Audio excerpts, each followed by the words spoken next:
राधानगरी पंचायत समितीमध्ये तालुक्यातील सर्व सरपंच परिषदेचे सर्व सरपंच पदाधिकारी आणि सर्व सरपंच महोदयांची बैठक झाली। यामध्ये आमचे प्रमुख विषय काही होते ते सगळे आम्ही सरपंचांच्या समोर हे विषय मांडले।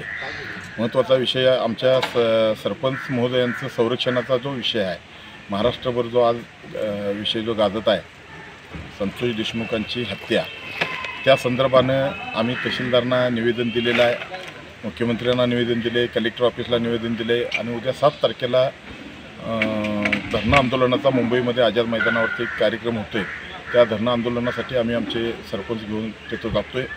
खूप मोठ्या प्रमाणात सरपंच तिथं जमवण्याची आम्ही व्यवस्था केलेली आहे। सरपंच परिषदेच्या माध्यमातून जे स्मार्ट मीटर बसवत आहेत महाराष्ट्र शासनाच्या वतीनं, MSEBच्या वतीनं, त्या स्मार्ट मीटरला सरपंच परिषदेच्या वतीनं आम्ही विरोध केलेला आहे।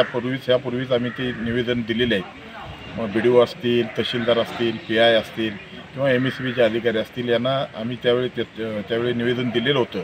तरीसुद्धा काही ठिकाणी होमदानगेपणानं काही मीटर बसवलेले आहेत। त्या मीटरचं प्रीपेड मीटरमध्ये जर बघितलं आपण त्या स्मार्ट मीटरमध्ये, तर पूर्वीच्या मीटरमध्ये 7-8 युनिट इतकी वीज जळत होती आणि आत्ता ती 100 युनिट इतकी वीज जळायला लागली।